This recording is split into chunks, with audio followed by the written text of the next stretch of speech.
તો અમરેલીના ખાંભાની રાજધાની ચોકડી પાસે ખોડિયાર આશ્રમમાં સૂતેલા સાધુને બે સાધુ દ્વારા માર મારી અને જટા કાપી 21,000ની લૂંટ ચલાવવામાં આવી। અર્જુન ગિરી નામના સાધુ અને એક અજાણ્યા સાધુએ આશ્રમમાં ભગુડાના એક સાધુ આરામ કરી રહ્યા હતા અને તેમને માર મારી લૂંટ ચલાવી જાનથી મારી નાખવાની ધમકી આપી। બંને આરોપી સાધુએ ફરિયાદીના માથાની જટા કાપી અંગેનો વિડીયો મોબાઈલમાં ઉતારી વિડીયો વાયરલ કર્યો।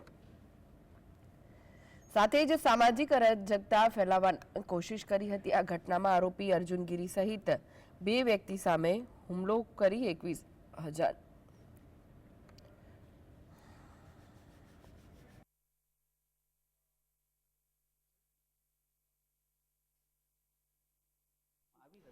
અને અમારી ટીમો એમને હળવદ પાસેના એક ગામમાંથી પકડી પાડેલા છે અને તેમને અહીંયા લઈ આવી અને અરેસ્ટ કરેલા છે। આની સિવાયના જે બીજા સાધુ છે એમનું પણ નામ બ્રિજેશ ગિરી અમારી ઇન્વેસ્ટિગેશનમાં ખુલ્યું છે અને તપાસ જારી છે અને ટૂંક સમયમાં તેમની પણ ધરપકડ કરવામાં આવશે। નહીં, હજી અમારી ઇન્વેસ્ટિગેશનમાં પેન્ડિંગ છે, પણ એવું આની પાછળનું કોઈ કારણ હજી સુધી અમને જાણવા મળ્યું નથી।